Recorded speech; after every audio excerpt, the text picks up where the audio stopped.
Welcome to our final Global to Local Racial Justice Series event of the semester. We have a link in the chat to our feedback form, which will include again at the end, but we'd be grateful for your feedback. Also, just as a reminder, we are recording this event, so just so you're aware. And again, welcome to this final Global to Local Racial Justice Series event of the semester.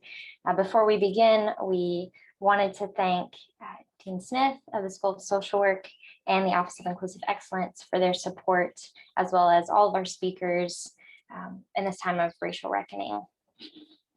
Over the course of the year, we've had the opportunity to hear from speakers on a variety of racial justice topics.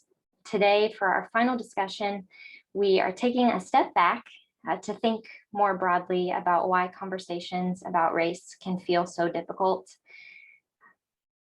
For effective and meaningful communication to take place, it is important that those involved have a shared understanding of the words being used. This is particularly important for conversations about racism. Our understanding of racism, white supremacy, and white privilege, among other terms, impacts how we hear others in these conversations and how we respond. How are we positioning ourselves in relation to these terms? And how does that affect our ability to engage in meaningful conversation? How do we understand the role of culture, a culture embedded in white supremacy in these conversations? So as we begin our time today, we'd like to take a moment to reflect on where we are as individuals. How have we felt in past conversations about race and racism? Where do we feel internal tension or pushback? What might be causing that, and how have we been thinking about the role of culture in these spaces? So we will take a physical moment just to think about those things.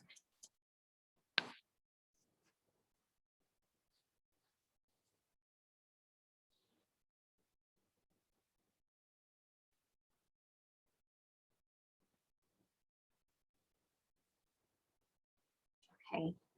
Joining us for this discussion are Shimon Cohen and Charla Yearwood. Shimon Cohen has his MSW and LCSW and is a social work educator, podcaster, and consultant. He is outspoken and passionate about anti-racist and anti-oppressive social work. He views social work practice, including teaching, as a form of activism focused on a commitment to the radical transformation of society, deeply rooted in social justice. He is the founder, host, and producer of the podcast Doing the Work, Frontline Stories of Social Change, which currently has 34 episodes and over 59,000 total downloads. Charla Yearwood has her MSSW and LSW and is all about liberation, social justice, and community. She believes that until all of us are free, none of us are free, and sees therapy, education, and effective services for the community as part of liberation work. Along with her private practice, Connected in Community LLC, Charla is an adjunct social work professor for multiple programs. Her teaching focuses on challenging white supremacy in social work education, field education, and online learning. Thank you both, Shimon and Charla, for joining us, and I'll turn it over to you. Hey, Shimon. Hey, Charla. Thank you so much for having us. Yeah, thanks, everybody. So this is going to be a little different than maybe some other, we're not doing a presentation, we're going to have a conversation. And, you know, we've got some slides, but we might not even show them. We're going to talk about we're deconstructing while we move. Exactly. So Charlotte, do you want to say like how we started doing some work together? Yeah, so I joined Twitter after a SWDE conference, Social Work Distance Education Conference, and got connected with the social work community on there. See lots of familiar faces here. Hi, folks. And so from there, that's how Shimon and I met. We've never actually met in person, but for several years, we've become great colleagues and connected on different projects, including his podcast, Doing the Work. And so I have been a guest and a guest host on his podcast, and we like to challenge each other in this era and space of coping with, dealing with, dismantling, whatever we want to call it, white supremacy in social work. That sound right?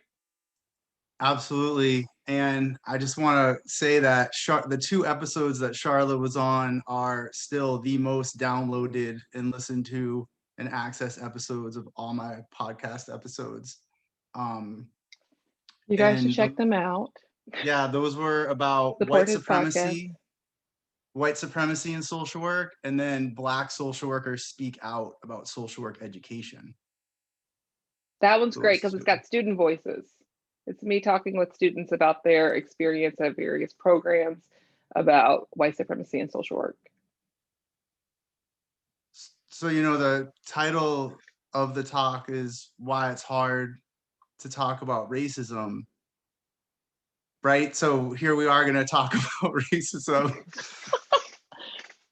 And, we want to get right into it. And one thing that Charlotte and I have kind of on our journey over these last few years together is we both are no longer full-time faculty. So when we met, we were both full-time faculty at different institutions. In different And social work due to, programs. yeah, in schools of social work. And due to our work, our racial justice work, or our identities, especially in Charlotte's case, we left and are no longer full-time faculty. And that is directly related to it being hard to talk about racism. And to jump right into it, it's like we were putting some slides together and it's like, why is it hard to talk about racism? Well, it's hard because of whiteness, right? It's That's the hard answer. because of, say it, Charlotte. That's the answer. It really is a simple question and answer. Why is it hard to talk about racism? Whiteness. That's the answer. And so let's talk about whiteness. Yeah, and white supremacy, right? Because we don't have whiteness without white supremacy. So inherent in racial construction is racism. Like the 2 cannot be separated. Like we wouldn't have race if it wasn't for racism. So let me define really quickly as we get into this for folks what we're talking about when we say whiteness, because there's a difference between white people and whiteness. So there are people of all kinds of hues. There are people who have red hair, people who have brown hair, right? People who have darker skins than others. It's all part of just a variation of melanin and such, and genetics and where you come from and ethnicity, all of that. But race as a construct is centered on whiteness. So white people created the construct of race to have a supremacy over other races. And so there is not a problem with people who happen to be white, but there is a problem with whiteness.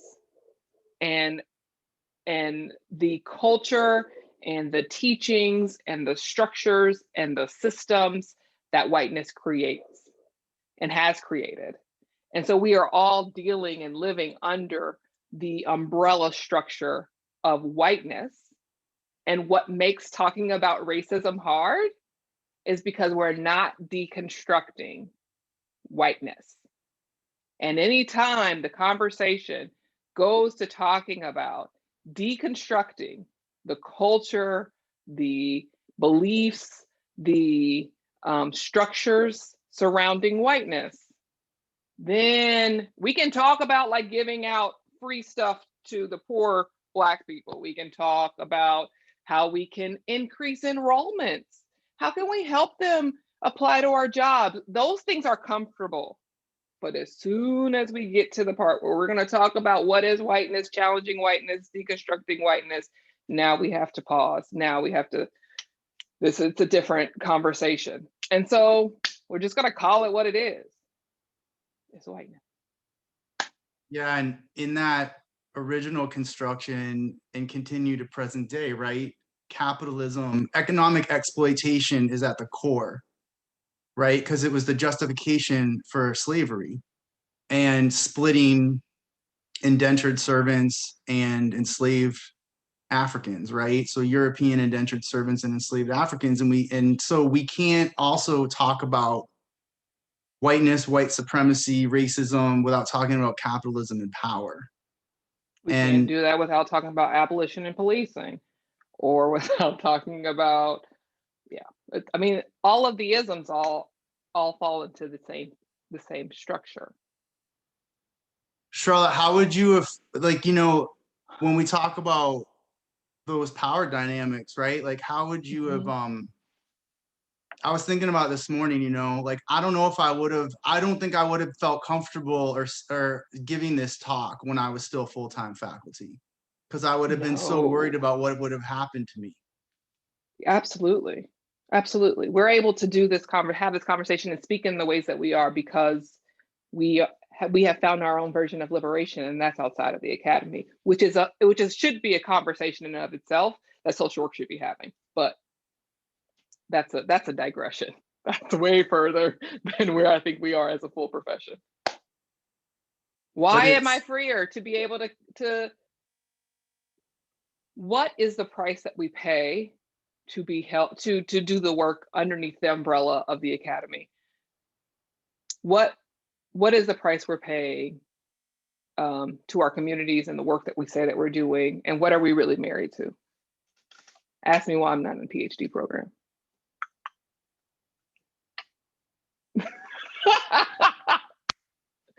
Shimon, why aren't you in a PhD program? Me? Why am I not in one? I talked about this yesterday. Yeah. Why aren't I'm you still recovering from the last 3 years of doing racial justice work in a school of social work and getting retaliated for it, to be honest, you know, and just not thinking I want to put that much of the investment of my life into that, you know? And it's why it's so hard to have these conversations, because there is a power dynamic where there's tenured, I've been in those meetings with tenured white male faculty who we can't have an honest conversation because people won't challenge them, or if they get challenged, they just, you know, they do, you know, there's a whole host of behaviors that white people, and this is a white person part of this, because we are so entrenched in whiteness, even though we don't recognize it, like, you know, the fish who all of us know they're in water, including me. Yeah. And like, so there's all these behaviors, right, that like have been identified, right, that white people do when we have these conversations. So it's like the defensiveness, the evasion, the gaslighting, and all of that happens, and then there you add on the power dynamic in a workspace on top of that, and it makes it really hard. I mean, so people stay quiet, right, because they see what happens if you speak up. Can I give a real life example to that gaslighting of an experience that I've had? Often, especially in social workspaces, and I say that because there is an assumed perception that we are anti-racist and we do this work and we liberate people and we are liberal and we are progressive and all of those titles that we kind of carry on to say that we are not like them, which is in and of itself an othering, but that's whole nother conversation we can have of the othering that liberals do that looks exactly the same as the othering that they are shaming than conservatives for doing. But this othering behavior means sometimes we don't do the self-work of seeing our own bias. And so I had an experience with a social worker where I was explaining like, hey, you shared this idea of a project that you want to do. I understand your excitement for the idea, but I think you might be missing the mark with some racial undertones. And I want to have this conversation with you. This was a private conversation with me and this person. And the defensiveness of that social worker was to say, How dare you say that what I'm doing is racist? I've committed my whole career to doing things to end racism. I've lived my whole life. All of my research is focused around increasing access for Black and brown people. How dare you even bring me that assumption? And that message, and then from there, it escalated to I was attacking them, I was coming after them, they were in harm's way because I was challenging who they were as a core human being. And that pattern, I will tell you, I've had an example of doing that with faculty. I can tell you about social work students that happens with as a Black faculty member in the classroom. These are the patterns. And so what it was challenged and what was uncomfortable for that person was all of a sudden I was challenging their whiteness, their perceived, their perception of themselves was being challenged. The way that they saw themselves operating in the world was not matching up with what I was saying. And instead of taking that opportunity to be self-reflective and say, she is saying to me that what I'm doing is harming her, and believing me, because that's the step one. Like already there's an assume that I don't know what the hell I'm talking about, that I'm just making some shit up. I mean, all these Black folks ain't marching in the streets for no reason. It's not something made up. Are not all of these programs and things designed to talk about racism? There's like this whole conversation about, is America racist? Well, like, do you think that Black folks and brown folks have come together in this big conspiracy to try to challenge white folks for no reason? Like, that doesn't even make sense. Like, it doesn't make sense. But we all know, if we use our social work stuff, like once you get to a certain place, it's not about if it makes sense or not. It's about what makes you comfortable. And because that makes a person comfortable, then they keep going with their assumption versus actually challenging themselves. So back to the original question of why is it hard to talk about racism? Because whiteness tells you not to self-reflect, not to do any work on yourself, that it's always about everyone else. It's never about me. And this practice of understanding self is an act of resistance. To understand how you are showing up racist is how we will push back. And until white folks want to do that, we will all live under the umbrella of racism, which, sorry, Shimon, I'm going on this long rant, but this then ties to my perception of why aren't social workers, and I'm sorry for those who are joining us who are not social workers, this is very social work centered, but why aren't white social workers going out and helping other white community members understand that will liberate my people. White folks going into Black and brown communities to give them handouts does not liberate me. White folks going out and talking to other white folks and helping them to see how their actions are harming me and helping them to change and learn new behaviors and understand how to do self-reflection, that will be my liberation. But until we get there, I just have to operate under the oppressive weight of white people unwilling to do the work and thinking that doing the work is somehow changing me as if I'm the one with the behavior and problem. Sorry, big tangent. Go ahead, Shimon. It's 100%. You know, one thing we did where I last was, you know, because we were trying I was on this committee and we were like a first it was a diversity and inclusion committee. And then it was diversity, inclusion, equity, and justice. And so we tried all these different strategies. And even though we got accused of not being strategic,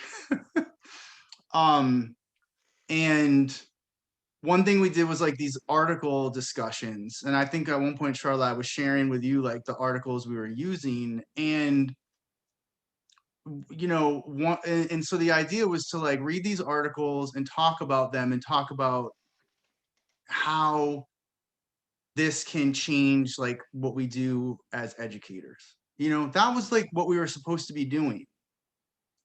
In the very first meeting, we couldn't even get to that because, you know, two white male tenured faculty wanted to talk about the author and like where she teaches, and it was going to become this like intellectual exercise about credentials and all this stuff, right? And And then in another one, we never got to it because an administrator who had been at the institution a long time, a white woman, just wanted to talk about how she felt so bad that where she had worked for so long had to change. So we actually never talked about the article. And it was like, I had just been to this presentation about the emotionality of whiteness.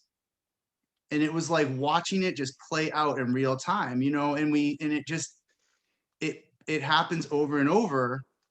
And we could come up with like a million examples of it. And I'm seeing this question about white privilege, and before I get to the question, there's this idea with white privilege too, that it's like, oh, I'm just going to be aware of my privilege. Like, I'm just going to be aware of my privilege. Maybe I'm going to use my privilege, but like, my white privilege only exists because Black and brown people are oppressed.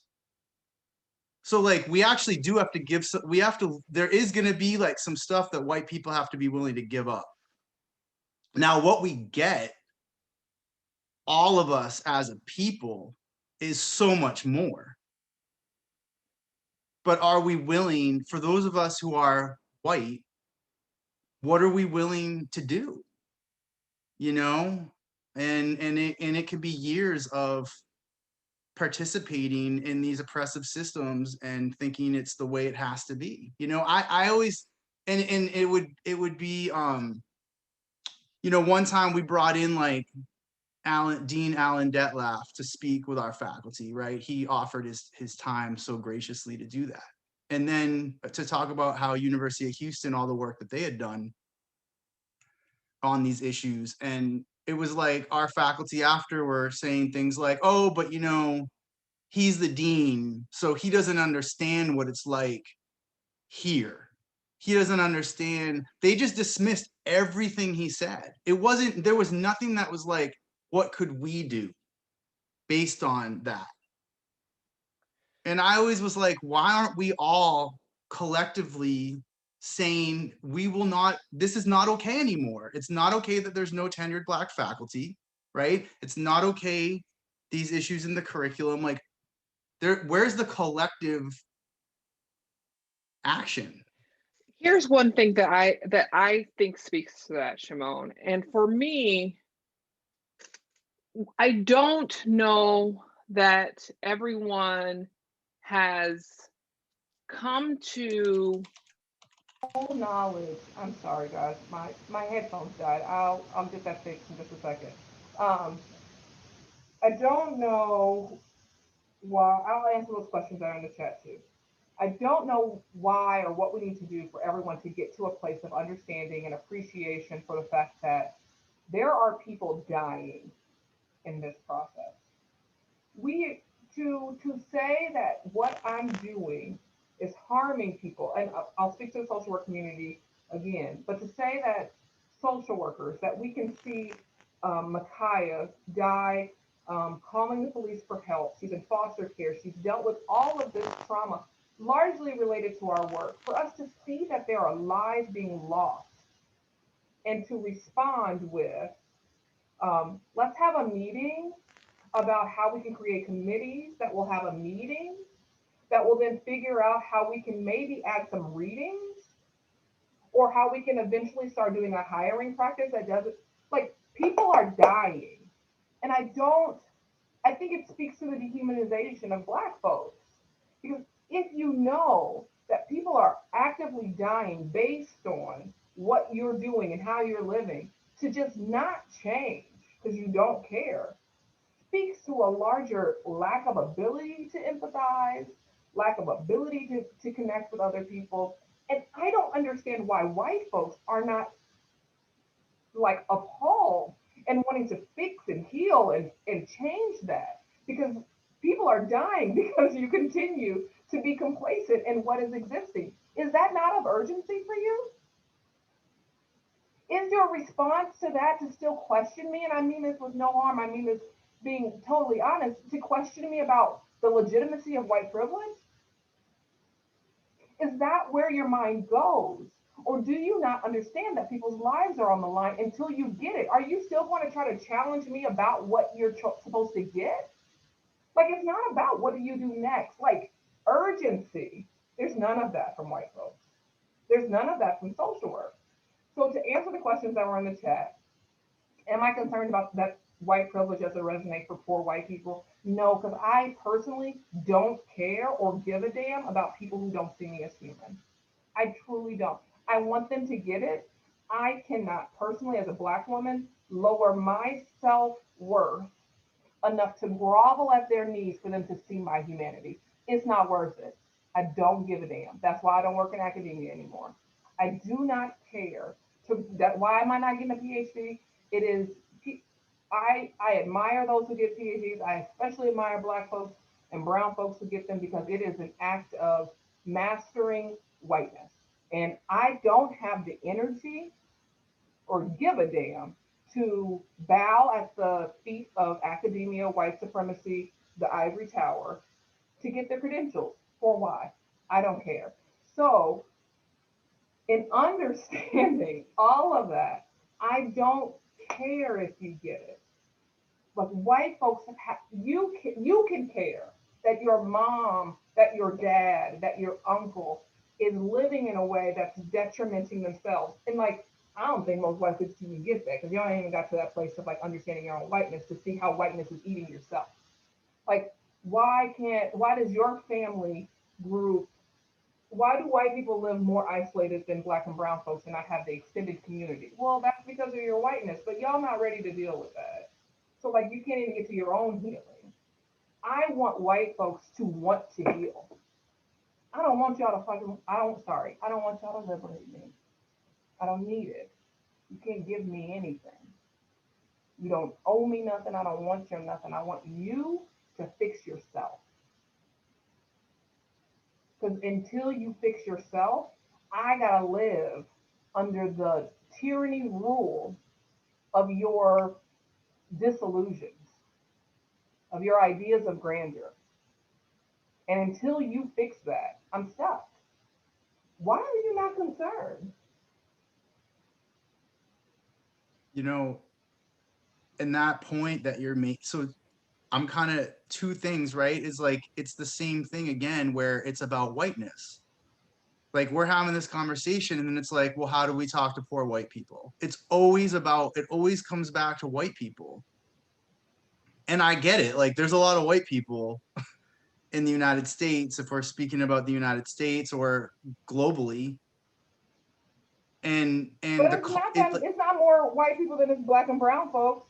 White people just no but in leadership it is, and in power and money power. it is. And instead of taking the little bit of effort to look at that and say, that's disproportionate and that doesn't make sense. They're like, no, there's nothing to see here. What are you talking about? Huh? No, that's not happening.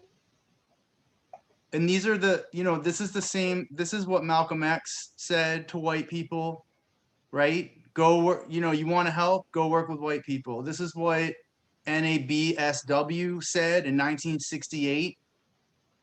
And I had the privilege to interview one of the co-founders of NABSW, Mr. Garland Jaggers, and he said it again. He said racism is a white problem. And it's up to white people to deal with it. And so yeah, I'm probably not gonna go talk with poor white folks about white privilege necessarily, but there is writing on that. There are people who are doing that. There's ways to have that conversation, as a white person with other white people. There's multiracial coalition work. I mean, why was Fred Hampton, since the movie recently came out, but I mean, why was Fred Hampton and his work in the Black Panthers?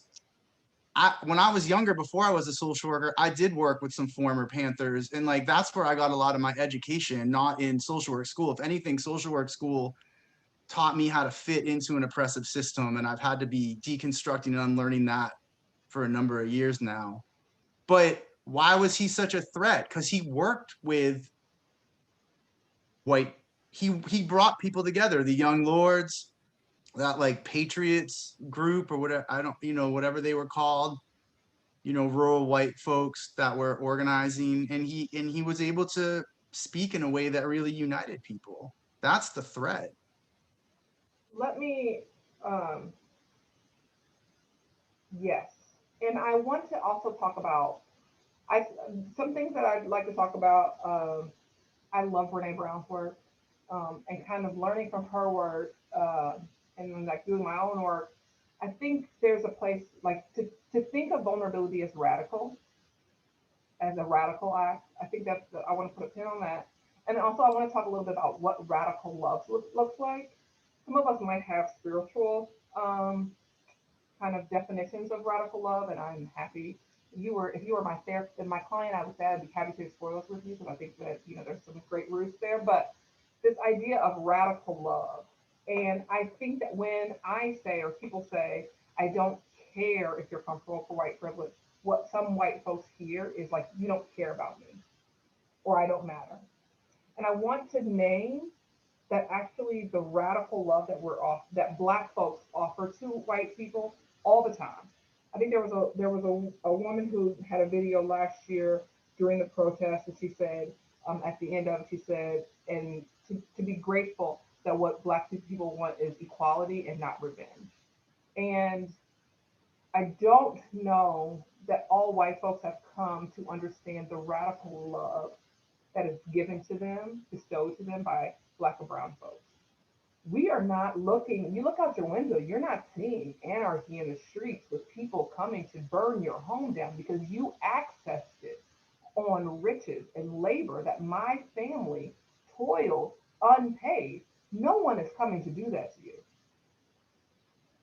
It is love to say that I'm asking you to sit at this table, have a conversation, and do the work. I'm asking you to heal. I'm asking you to try. And the radical love that is extended to be then responded to that with, how dare you?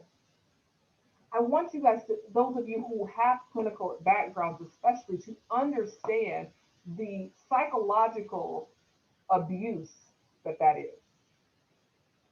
To go to someone in love and say, listen, y'all, some of the ways that we do things here at work, I think that they're harming other people like me. And to tell them in response, yeah, just wait just a second. Or just sit on this committee with a bunch of other people who don't look like you, who have no investment in liberating people like you, and then ask them to vote for your promotion team. Like, I want you guys to understand the psychological, the clinical level imbalance to this whole relationship that we have. And what role are you really playing? And what work are you really ready to do? Because if this was a couples therapy, like, we need to be talking about divorce, right? Like, because this is abuse. This is an 100%. abusive relationship. So it's difficult to talk about race because the abuser doesn't want to see that they're abusing. Yes. When you're at the table with a person who's telling you that they're being abused, are you asking them to validate the way that they're talking to you? Or are you able to sit in empathy and understanding and saying, damn, I need to do some work. Let me figure out how I can heal my shit so I can stop inflicting pain on you. And I guess in all of these conversations, it's like, how can we do these performances to make it seem like our school is now anti-racist, our program, our business is, now we have t-shirts, we're going to sell it, we're going to make money off of it, we're going to make a profit off of it. That right there says we have no foundational understanding of what this really is. It's so tied to clinical stuff, because you'll get clients who say, tell me what I need to do to not deal with this trauma anymore. What steps do I need to take so that I cannot have these panic attacks? Tell me what that needs to look like. It ain't about that. You have to look your pain in the eye. You have to look those questions, those doubts that you have about yourself, that, what, am I good enough? Whiteness told you that you weren't. Whiteness told you, if you actually did the work in therapy to understand why you feel like you have to strive to a certain level and that if you make a mistake, you are less than, that's whiteness. That perfection is whiteness. If you are wondering why you have this weight on you as a woman of this, like I have to conform to this feminine version of who I'm supposed to be, that's whiteness. That was created for the purpose of supporting whiteness. If you want to ask why you are tired and you don't spend time with your family and you have to work 40 hours a week and you still take things home and you're not, that's whiteness. But like, you got to do that work. You got to look at that and actually confront it and challenge it and seek to change it. Not just like, oh, these things are just going on and like, well, let's see how we can get some handouts to Black and brown folks so they can deal with. I'm not, this is taken from an MLK quote, but I don't want to help my people integrate into a burning house. Y'all house, y'all country, y'all, it's burning. It's on fire. It almost collapsed in January. I'm not rushing to integrate my people into that. I don't want more Black folks to have like to achieve more higher education degrees. I want them to learn, but I don't necessarily mean that has to be a part of the system, the structural system. I don't necessarily know that I'm encouraging a bunch of social workers to go work for community mental health organizations. There needs to be access to people in our communities to be able to receive services, but those are not the only systems to be able to get them access. So I'm not in a rush to integrate my folks into burning buildings. I would love for y'all to get saved and come out of it before you burn alive. But like, all I can do is show you where it's at. I ain't coming in there no more. I'm done. I did my time.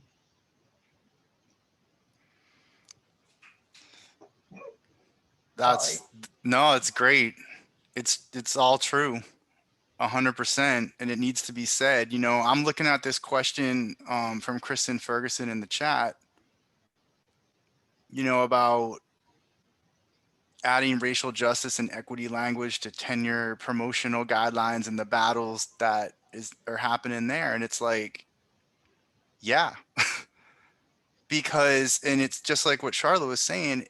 And I had this like realization when I was trying to do racial justice work at the School of Social Work I was at for many years, is like, we have to, it's like we're convincing the oppressors to stop oppressing. That's what it felt like to me. But we use words like, we use words like, we need to meet, you know, we have a social work whole thing, right, about meeting people where they're at. And like, I get that. But to me, there's a difference when people have that level of power and they're actually harming people. Like, how do you meet someone's racism where they're at? Like, how? You know, I know there's like strategies, and I've learned about deep canvassing, and I'm going to learn more. But at a certain point, like, some things need to be called out and challenged, and there needs to be organizing. And you know, a lot of these social work schools are very lucky that students aren't just totally rebelling and posting and just embarrassing these programs. And like, you've got groups of Black students who are like giving their own labor to transform these programs and running into so much resistance. And again, there's that word, right? I said resistance. It's not resistance, it's racism. It's whiteness, but we call it, you know, I had a colleague who said we needed to, you know, change our strategy and start using more of like a motivational interviewing approach with our colleagues who were unwilling to who were blocking like the work we were doing. And that was like, they're blocking it because they're entrenched in their whiteness. Like, how are you going to, like, that's not what motivational interviewing is for, you know? But we had a great statement about, you know, George Floyd. you know? And then if you say that, like our faculty literally voted against having an anti-racism competency, even though it was a recommendation from this committee. Excuse me. And when I said, I can't believe this just happened, you know, why did people even want to write that statement? I got yelled at on Zoom that I was being judgmental, excuse me, and accusatory, you know? So this is what happens. I thought it was a valid question. You're going to put out a statement and then not do the real work to change your program? But if you say, you know, and then it's like, I was a clinical faculty. I didn't have tenure. I would never get tenure. You know, this whole thing about like people waiting for tenure. Well, there's a lot of people working in higher ed who will never have tenure. So I guess they're never going to do anything to change it.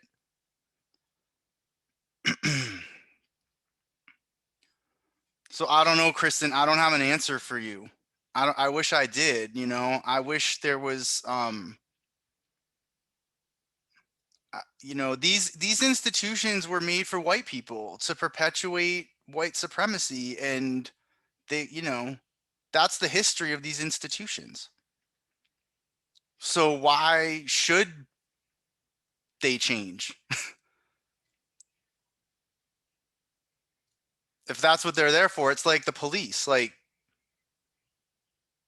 the police is there to protect white property, which white property was enslaved Africans.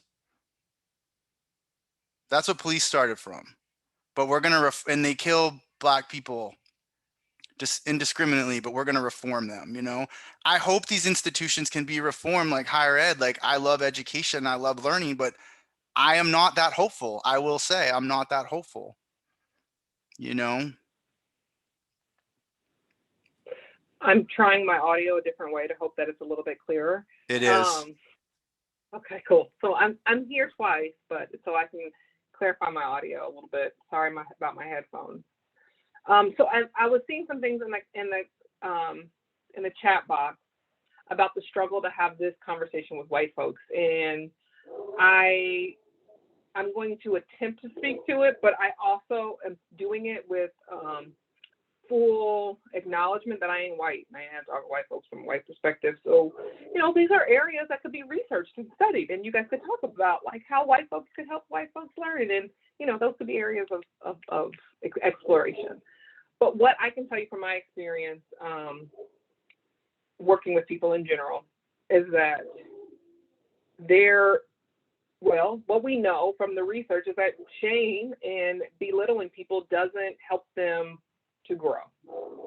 So that is not, so the attempt to help white folks get it by yelling at them and telling them how they are horrible people doesn't really work. But you could build empathy with them and talk to them about so I have to do this in spaces with cis folks because I'm not trans, and so I'm cis, and so I have to work with other cis folks to help them to dismantle and break down the oppression that we inflict upon trans folks. And so as I do that work and I break down understanding gender for myself, that's one. I do the work of studying and understanding gender for myself, breaking down those assumptions. Then as I communicate with other cis folks, I keep the door open, even to transphobic cis folks, yes. I keep that door open because it's my job to help them understand trans liberation, not trans folks' job to get them to understand trans liberation. So I do that by telling them, like, yeah, I used to really struggle with pronouns also. I've made mistakes with folks and felt really embarrassed about it. This is how I navigate those things. These are the things I'm studying and reading. This is how I'm actively looking to understand, heal, and fix my internalized transphobia and work towards a trans-liberated future. That's my responsibility, and that's how I work with other cis folks who might be transphobic.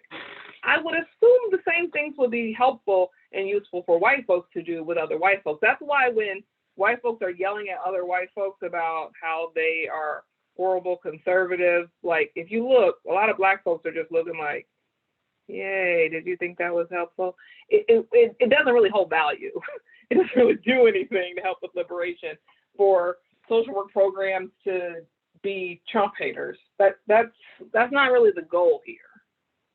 The goal here would be for you guys to work on building community, and understanding with one another to work on that healing together as a collective, because there would be an understanding that you yourself are racist, and so there wouldn't be an othering of racists. It would be an empathetic community of we are collective racists. I am further along on my path of understanding my racism than you are, but I was once there, and for that reason, I can collaborate with you in that healing.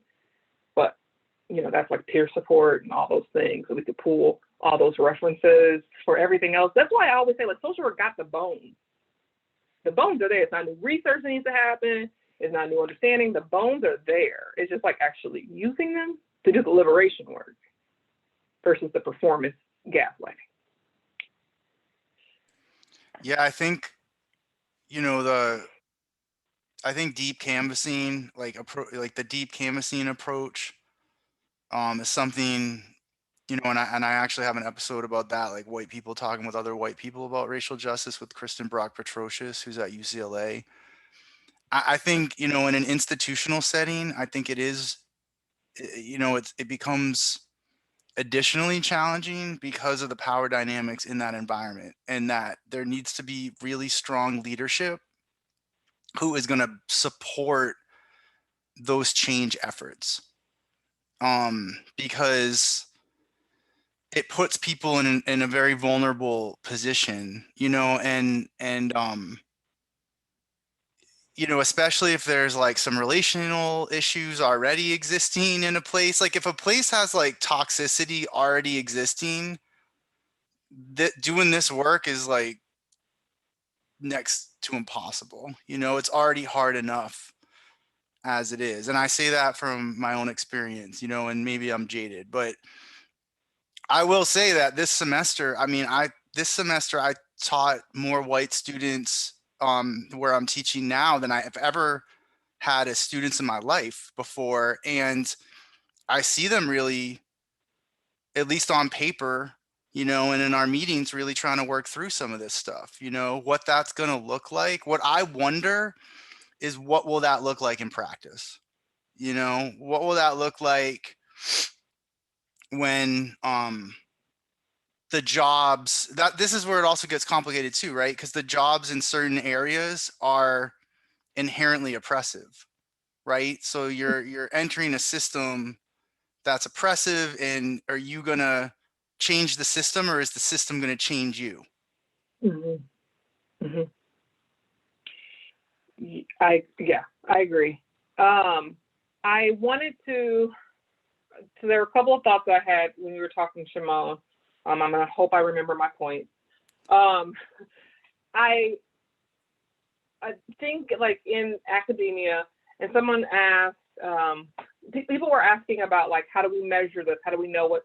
I think we need to challenge like our ideas of even that. Like, why does it need to be like this whole like that still is with this very, I don't know. We will know it when we have community. We will know it by our relationships. This stuff happened centuries before me has existed, and I expect it to exist for centuries beyond me. I believe it is my responsibility, and I'll be honest with you, I believe it's my responsibility both spiritually and intellectually, and like just in relationship with y'all, that to like move the needle so that my own children and family, like it gets further and further along. But I do not expect for us to dismantle white supremacy tomorrow. Or even in my, like I said, even in my lifetime. This is going to be a long unlearning and unpacking. But I'm willing, I love the title of Shimon's podcast because it comes up all the time, but I'm willing to do the work. And I really am just like inviting other social workers to like, are y'all ready to do the work? I guess for me, I came to this profession specifically because I wanted to do the work. And I think that what's most frustrating is coming to this profession, wanting to do the work, learning myself on the way. I didn't know that the work would look like this when I was an MSW student. I mean, it's been my own growth and progression, but I wanted a community to be doing this work with, to be moving this system forward. And I think that what I've come to understand is, like, I came into social work and then I was like, oh, and social work academia, like even deeper, like, let's go. That was the first time coming to the social work, first time I worked with all social workers.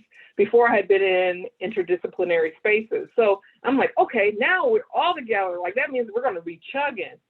And like, I was like, oh, that's not what we're doing. And I really push for deans and program directors and people who are in leadership of social work to really recognize your surroundings, because I think that there is a misunderstanding and opportunity that's coming up. It's already in process, and like, you can respond or we cannot respond. Students, what we are offering a lot of times in our programs is the same level of education that students get on Twitter or TikTok. Like, what is privilege? Like, have you talked to a 16-year-old who uses they, them pronouns on the regular with all their friends, and who regularly don't have monogamous relationships, and who are active in ableist and like this dismantling ableism in their school, and like have done the work of getting rid of their school's dress code? Like, those students, they already know how to organize. They are not about to sign up with thousands of dollars in debt. Like, they're smarter than me. They're not about to sign up for your program to be told about privilege in a class. Are you marketing your program for that student, or are you still marketing your program for the student who's just now understanding that race is systematic? And then ask yourself why you are centering your program on that student, and why you have basically left the rest of us who are ready to burn this shit down out in the wind. We don't even have the comfort of the institution. There are so many social workers who are ready to like be done with NASW, F licensing, the whole, like, for why? I haven't got my LCSW because every time I'm like, I don't want to deal with insurance. I'm not doing that game. So for what? I'd rather just charge a discounted fee for the clients that I serve and do fundraising to be able to cover the cost. And there's mutual aid funds. And why do I need to be a part of this? What's the point? And we're so busy wasting our time on committee meetings about how we can add Zora Neale Hurst into the readings that we are not getting the fact that those students read that as a freshman in high school. They are up to date on everything that Bell Hooks wrote. They do not need to be talking about what is privilege, and they are bored in your class. They don't enroll. They go seek other programs, and our profession is going to die. So, Yeah. what are we doing? Yeah, like in the chat, there's a Danielle wrote, you know, how, like, basically what you're talking about, like where programs and classrooms get catered to, which students it gets catered to, and at the expense of other students, you know. And that's, you know, that's a really important question. And like, I know for me, like I said, I mean, I really think for me, and so what social work school did for me was train me to be a oppressive clinician, right? It trained me in CBT with some foundational stuff and some other things, and how to diagnose people, and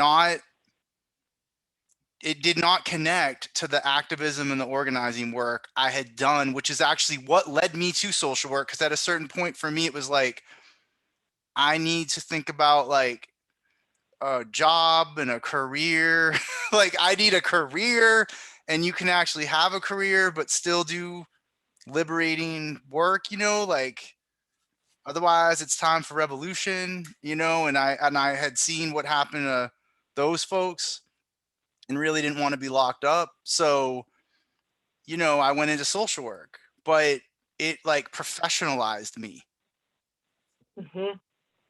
The whole professionalization of social work, that's like a whole thing. Like we need a profession, like people are like active, like that's a movement. Like, title protection and licensing, and let's grow professionalization. And I'm like, isn't it social work? We ain't questioned like what professionalization actually means. Is that really what we're working towards? DSWs, like what are we really doing? Why are we adding barriers, adding growth and creating more othering? Like it feels like chasing whiteness. I don't understand it. So I don't understand that push from us as a profession to like increase professionalism. And I just really challenge us to ask questions about what are we actually doing? What is the purpose in the actual community? Here's a really good example, and you can do this in education, you can do this in social work, you can do this in a lot of helping professions.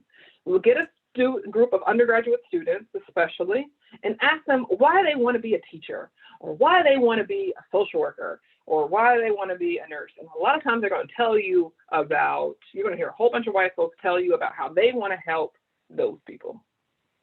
I want to help those people not be so, I want to help them. And then you'll turn and you'll see all the Black and brown students will say, I want to liberate my people. Mm-hmm. I'm like, again, I go back to white folks, why aren't you liberating your people? Do you not understand that you too, here's my great example I've been using with my clients this past week. We've talked a lot with in almost all my sessions about this, the recent Derek Chauvin, the verdict, and how that's impacted, because I do my therapy from a social justice lens. So my clients come to me with race is always in the room, as is ableism and heteronormativity. Like we are dismantling that stuff. So we talk about the verdict, and what I've been working with some of my white folks on understanding is that I want them to see how Derek Chauvin is just as much of a victim of white supremacy. Now, maybe not just as much, but he is also a victim of white supremacy in this story as George Floyd was. To put yourself in the position of this white man who has to sit there and listen to other white men who he's collaborated with on white supremacy, testify against him and say how he was wrong and he did stuff wrong. He's sitting there thinking, hold up, this is the world that I've always lived in. This is what y'all have always told me was acceptable. You guys were all on my team last week. He was bamboozled. He was swindled. He was left behind. He was sacrificed for white supremacy to continue to exist. So they could say, see, we had a bad apple, we did something with them. Our hands are clean, we don't have any problems. He was sacrificed. And I want white folks to understand you are up for sacrifice too. You are just as much up for sacrifice in the fight against white supremacy as I am. Maybe not as often, but they will find a way to get you. Whether it be you never get to spend time with your children when they're growing up because you're always working, whether it be that you, listen, I'm gonna go a little bit graphic, but this is real for women, and it just needs to be said because we don't talk about women's stuff. Whether it is that you can't hold your pee when you are older, like as you age, you can't jump on the trampoline or go running because you didn't get the health care you deserved after you had your children when you were younger. That is a way that whiteness is coming for you, and your life is less than because of it. And you are colluding with it. And then tell me about your pain. I'm looking for folks to get ready to heal. And for white folks, so what's the question of how white folks can do this work? You can work on your own healing. You can work on your community's healing. And then once we have all got that, then we can work on creating a new together. But it requires you to be able to do the work because you are just as much up for sacrifice. Yeah. One thing I'm thinking, I see some people, this is the question that always comes up, right? Is like, what can I do? What does that look like in practice, right? Like what, and it's like, there's a lot of different things to do depending on who you are and where you are, right? So if you're an educator, you know, what's been very helpful to me, because again, where I am now with how I think about everything is not where I was 3 years ago. Right. And, and so what's helped me is critical race theory. What's helped me is learning about a deficit approach versus like a cultural wealth and strengths approach. We teach about strengths based, but we often view our students as deficit based. And if people doubt that, I can give you a million examples because I've heard it all. We make so many excuses. We make excuses that we don't even think are excuses. I've heard it all in higher ed. I've heard it of why there's not Black faculty. I've heard it be blamed on the applicant pool. Like I live in Miami. I've heard it be blamed on Miami. Miami isn't a place for Black people. Like, seriously? But it's always white people saying this stuff. And it's like, I was like, when are we going to look at ourselves? When are we going to look at why aren't Black faculty applying here? You know, why aren't we looking at our program and what can change? And then I got attacked for it all. And so there you go. Because my white male privilege could not protect me in that situation. I think that hiring one is really interesting because I've been a part of several meetings where they're like, we just don't even get Black applicants. And I want to say, do you think Black folks are stupid? I'm going to tell you, I really do think that some of y'all think that Black folks are stupid. I'm being honest, because if a job is posted that says they're hiring, just along with looking up, Googling next, how much do they pay at that university? They Google the university, look at their current faculty, no brown faces. What research are they doing? Nothing about critical race, liberation, nothing about immigration, nothing about anything that has to do with that. Look at their social media feed. And they go, oh, no, I ain't applying for that. It is not because we don't know. If they're smart enough to get a PhD, they know how to use the Google. And they're not coming to your university because why would they? Who wants to come and sign up for a job to be a junior faculty and try to climb the ladder of tenure while also carrying the weight of the whole school's diversity with no extra pay? And they don't think that, like you said, like it's also like what I found out when I started tweeting about like what I was dealing with, which is how Shanta we connected, and I'm so glad to see you. Hi. Is like someone reached out to me, a Black professor at another institution, and was like, yo, like your institution where you were, well, I was still there, but I had given notice at that point. Like everyone knows to not apply there. Like all Black people. And I was like, you all got like a list? And she's like, yeah. You know? So it's like, but and it's like all the, because people had gone for interviews and people felt it. I mean, Black people talk. Right. Like we have other communications. Like we have movies that you guys don't watch. We have sororities and fraternities. We have music. We have TV shows. Like we have a whole culture. And you need to ask yourself why you don't know what none of those are. You need to ask yourself why you don't understand those references, because I know how to sing Journey. And I also know the full catalog of Babyface. So you can do both. If you don't know what Before I Let Go is, but you know, I will walk 500. Well, oof. That has to do with your enculturation. And if you don't understand bachata and you don't know who Aventura is, then you also are lacking. So, you know, get yourself cultured.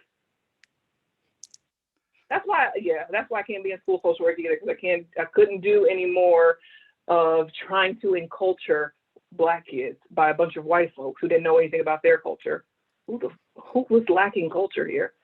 Those students knew how to code switch and were speaking two different languages all the time, but you're going to teach them about how to regulate their emotions. You're gaslighting them. Okay, sorry, tangent.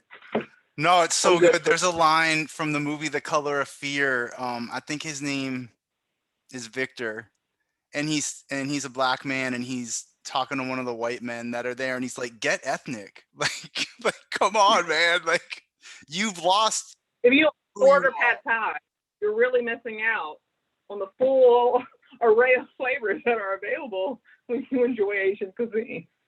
Like, I mean, to me, the hiring thing was always like, make relationships with people. Like, seriously, like you want Black faculty, like just build authentic relationships. Like, look at yourself. Like, like, what is so hard about that? Like, really, like, what is so hard? I mean, we talk about it in nice language often. Like people will ask, like, there are key questions that we'll ask, and people think of them and then they go right over their head. That's why we have to kind of hit hard, because when's the last time a person of color came into your home? Like we ask those kind of questions, and people are like, "Oh, yeah, that makes me icky," and then they go about still living with their white life. Like, how many people of color are in your church?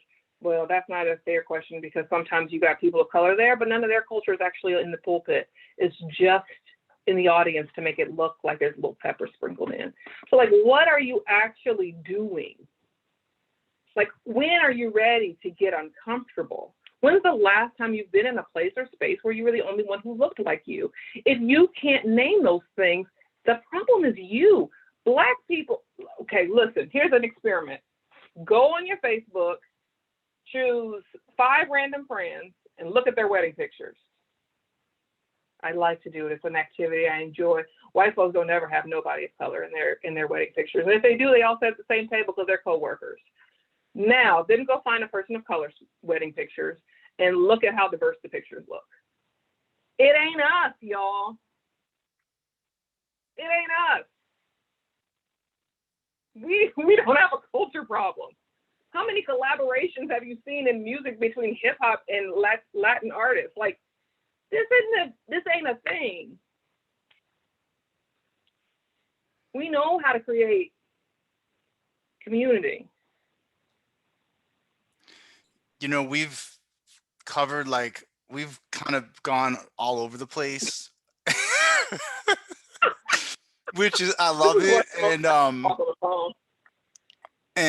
And I hope by going all over the place, everyone can like at least grab onto something, you know, that inspires them, that resonates with them. And I think we wanted to also give some time for some questions. Like we know people have been asking questions throughout in the chat, and we appreciate that so much. And hopefully we've been, you know, addressing them. Right. But Charlotte, we want to like open it up a little bit to questions. Yeah. I did see something on Twitter really quickly I'm going to respond to, and then with questions, but I saw on Twitter somebody said something about not just stereotypes like twerking and Felicia when knowing another culture. I just want to speak to, because I don't know that a lot of white people even know how often that by the time y'all get it, it's old. Like, it's so old. Like, Felicia, if you learned about that in the last 10 years, like I said Felicia as like a 3-year-old, and I'm not exaggerating. Friday came out a long time ago. If you don't know the source, if you don't know the etymology of what you're saying, you probably shouldn't say it. If you don't say period around your grandma, probably shouldn't say it, because mine said period, sis. She said, what did I ask you to do? Period. That's part of like the lexicon. That's not something new. It's not internet slang. It's, if you don't know where it came from, don't just go repeating stuff, because y'all just be messing. AAVE, African American Vernacular English, is a language. It is a dialect, just as if there are Australian dialects of English, and then there's like a British American dialect of English, Canadian dialect of English, and there's phrases and sayings that happen in that dialect. I'm not just going to go around and just start calling people mate for fun. Why the hell are y'all doing that with my language? Y'all don't use it right, and it's obvious, and it's in your tweets, it's on your social media stuff. Y'all say it, and everybody black goes, ooh, they didn't use that right. Don't do that. Don't try to use that with your clients. It's not building relationship and connection. Just don't. Okay, questions?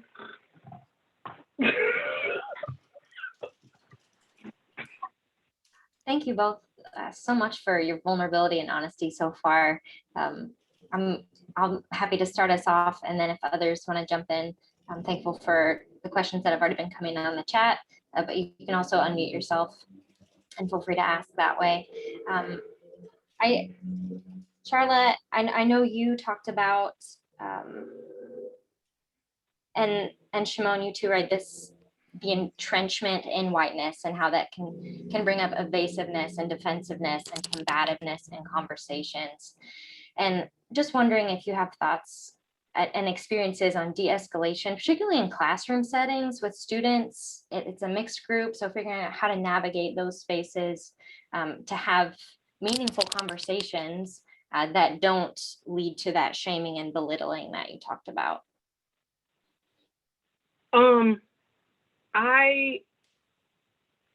Black people know how to. I speak for Black people and Blackness.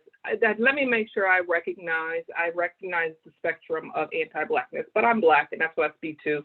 And you know, if you feel uncomfortable with it, that's something you should talk about with your therapist.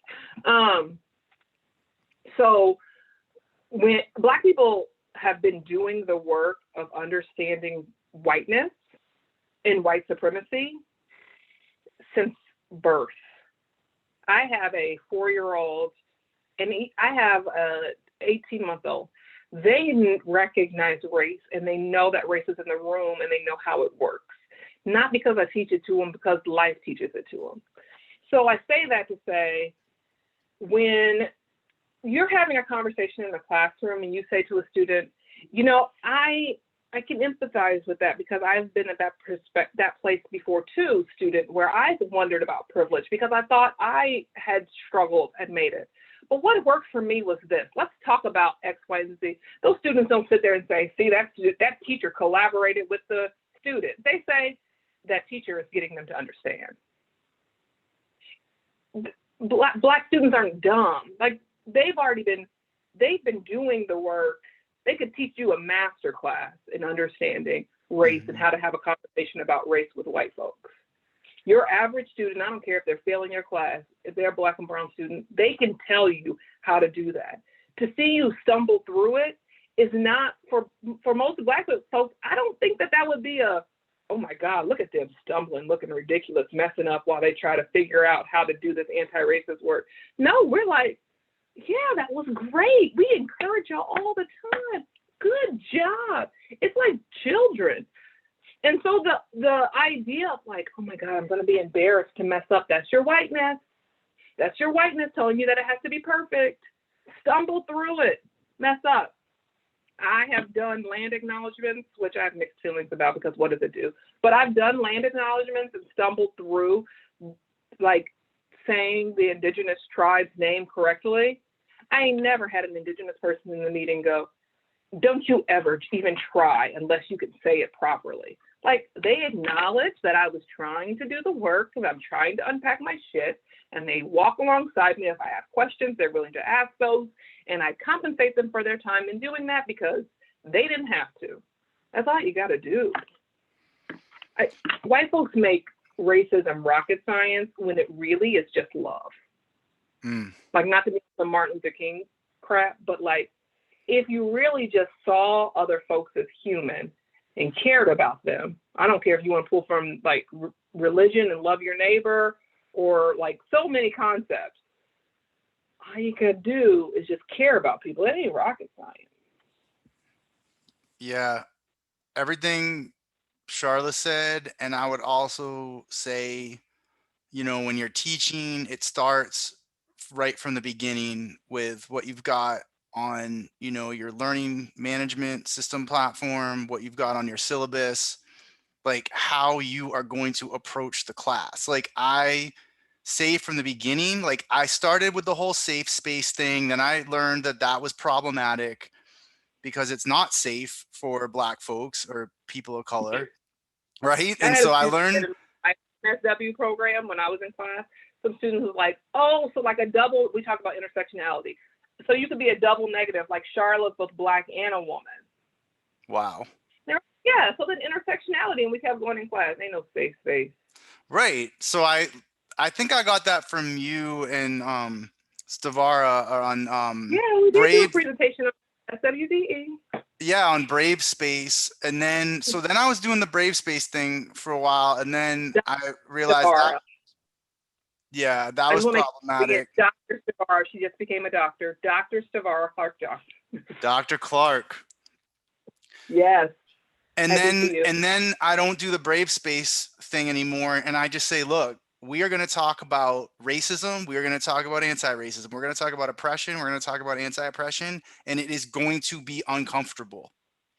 There will be times when you're uncomfortable, and so then I've like set the stage, so to speak, for that. So then when the moments happen in class,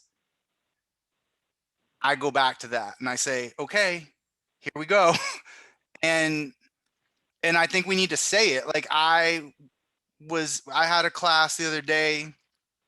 We were talking about anti-Asian violence, and somehow the conversation ended up becoming about like white fragility. I mean, the students were exhibiting what I would call white fragility.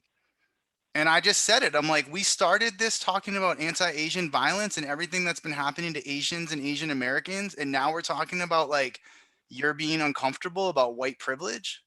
Like, and I just left it at that. So I think that is absolutely appropriate, Shimon. And I invite everyone to use your group skills. How do you facilitate a group when someone says something that is that is off in the group? You call it and you let them have space in the group to work through that process of like, oh my gosh, I did do that. What does that mean? And then collectively we build community about like, how did we do that? What does that tell us? How can we do something different? Like that's the work. And yes, a Black person might be present in that conversation, but what they're seeing is a group of people doing the work. And then we could have a conversation later about, do Black and brown students need the same type of education, level of education? Are they wasting a bunch of money sitting through a class to learn how to work with Black and brown folks when they are Black and brown? Like that's a whole nother conversation. The fact that they're sitting there in the room wasting their time while you have a conversation with a bunch of white people about white supremacy, yeah, that's a bigger problem about why are they having to sit in that room. That work still needs to be done. Black and brown students probably don't need to be there. But unfortunately, in order for them to get the degree, they have learned that they have to play in spaces and places, the white game, in order to get the piece of paper to do the work that they were called to do from the beginning. That ain't new. That ain't new. And if you thought that your degree meant more than that to most Black and brown students, you were mistaken. They understand that they're in your classroom to do the work of appeasing you so they can get their degree, so they can go out and serve their community in ways that their community's already taught them how to do. Can I quickly ask a follow-up question to that, Charla Yep. and Shimon? First of all, welcome. I'm sorry I'm late. I had to come from another meeting. I was very upset about that, but I'm here, and thank you again for coming. But my question, and perhaps asking you to elaborate on, is this: could you talk to us, about internalized racism? Because I think one of the things that often happen is that we'll have a white student who says, well, my Black friend said something really terrible, right? And then that becomes justification for their idea, which is really terrible. And so how do we navigate those conversations and without delegitimating, the Black friend, but also saying that how this is also a product of this system, but in a way that people can understand? I'm going to answer that, and I'm going to pull in Pat's question about what has changed for me in academia, because they kind of tie together. So I was part of founding Social Work Cares. Anybody's interested in it, you can check out their website, socialworkcares.org. I am no longer a part of that organization, though. And I also was working at Indiana University full-time as field faculty. And I was doing all that work, and then I came to I'm spending a whole lot of my time, energy, and life on serving white people. And I said, F that. I'm done. I just don't care. Like, y'all get it or y'all don't get it, I don't care. So because I was also dealing with this push-pull fight within my organization for the work that I was doing, and it was not approved and seemed valuable by all. And I just was like, why? Why am I doing this? Why am I trying to fight and fit into this box? And so I left and I opened my private practice, and I see well, I see anybody, but I do just because of my demographics, I attract a lot of women of color. It's because they're seeking a therapist that will be able to serve them until they find me. And so in serving women of color, what I love about it is that I get to just focus on liberation. I just get to focus on deconstructing that internalized racism, internalized homophobia, internalized patriarchy that tells us that we have to be superwoman, that we have to take on everything in the world. And I say things like, girls, stop fighting, don't fight. Tell them, if they hurt your feelings, tell them. Cry like Becky. And yes, that's exactly what I tell them. I say, cry like Becky at that job and tell them about how they hurt your feelings. Because you paying me $120 an hour to tell me about it, and they sitting at home comfortable. F that. Go back to that white man and tell him that he hurt your feelings. And to lean into that vulnerability and see that vulnerability as a radical pushback against systems of oppression. So I get to work in that space all the time. I love it. So yes, there is work to be done with Black and brown folks to dismantle the whiteness that it's in the air. So we breathe it in, and we gotta fix that work too. I don't think that's work that white folks need to touch. It ain't yours. You can't be the abuser and heal the person who was abused. You can't do that. So stay off. It ain't your place. So in the situation that you just described, if I had that student in the class, I would say, here you have me telling you something, the literature is telling you something, other students in the classroom are telling you something different than that one friend. Tell me why that one matches your storyline. Why are you weighing that one more than everyone else's? Tell me let's make your friend true. Your friend says that. Then why do you think people are marching in the streets? Then why do you think these things are going on? Like, let them go with the full, again, we know this stuff in clinical work. Let them go with the full cognition. What do you believe? If that's true, then what does that mean for this? So what would that tell you about, let's follow it, because we know it doesn't make sense. We know it's fake. Follow it. Let's explore that. Let's explore that truth. So what would heal, and then also add in imagination. So what would healing in a perfect world look like? Would it mean that we know that Black and brown folks don't get hired at the same rate. Does that mean I have to be okay with that? Is that what you're asking me to do? Is your perfect world look like I'm getting beat? Let them go through that full thought. That's my suggestion. And again, I'm using that because that's what social work taught me to do. I came to social work school and I learned a whole lot of stuff. I didn't use none of what they taught me in the ways they told me to. I took the knowledge and then I synthesized it through my culture and I practiced it differently. Thank But you. even I if really I appreciate that. and I tell my students, then they go and tell the dean that I did that, and then they gonna get mad at me. But I don't give a shit. What is it like being outside academia? I say, fire me if you want to. And I also think it's on purpose. This is still sinister of me, but I think it's a little bit on purpose that we don't tell students that their tools can be used outside of structural systems like community mental health, like academia. You can publish without that stuff. I'm guest editing a journal right now.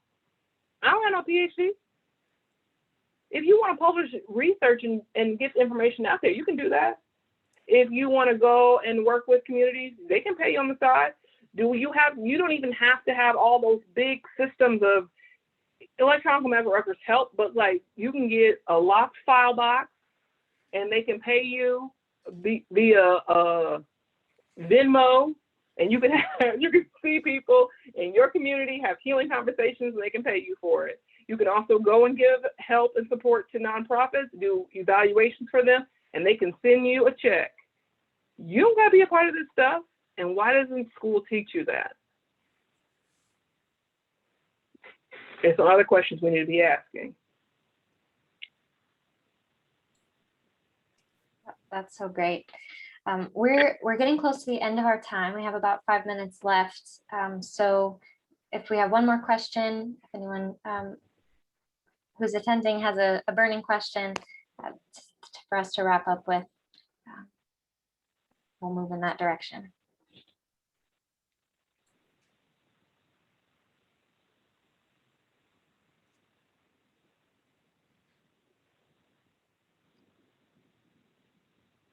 What? Oh, I'll just ask, what do you do for fun? Because all of this is really hard work. All of this takes a mental health toll on you. What do you do to decompress and, to make time for yourself? I don't have any fun. I'm not fun. No, I'm just. Unless this is fun for you. This could be. Charlie, you want to go first? sure. I do walking sessions with some of my clients. That really helps me to be moving in time. My work with my clients actually is liberating for me to, and I tell my clients, like, I need you to be your full self so I can be my full self. So working with people on liberation work versus working with them on the healing work like I tried to do before when I was in social work, that's what led to the burnout. I don't feel that when I'm focused on liberation. When I'm helping people like break free of ideas of what structures told them to be, like, that don't stress me out.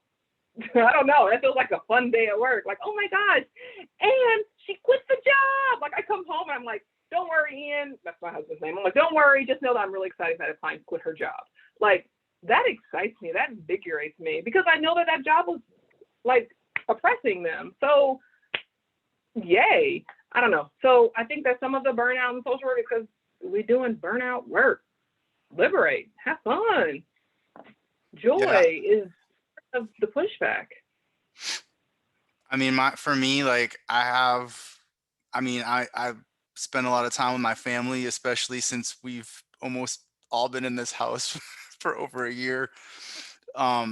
It's amazing. We get along even better now. And, and so I like to do stuff with my kids. I go for walks. We have a dog, things like that. I like to exercise, listen to music. Once I can feel more comfortable going out, I like to go get coffee and just like hang out. Um, I like hiking.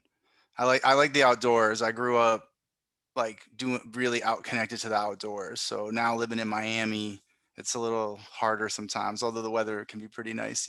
Anyway, and the podcast is like, I love talking to all the people I talk with. The editing, not so much, but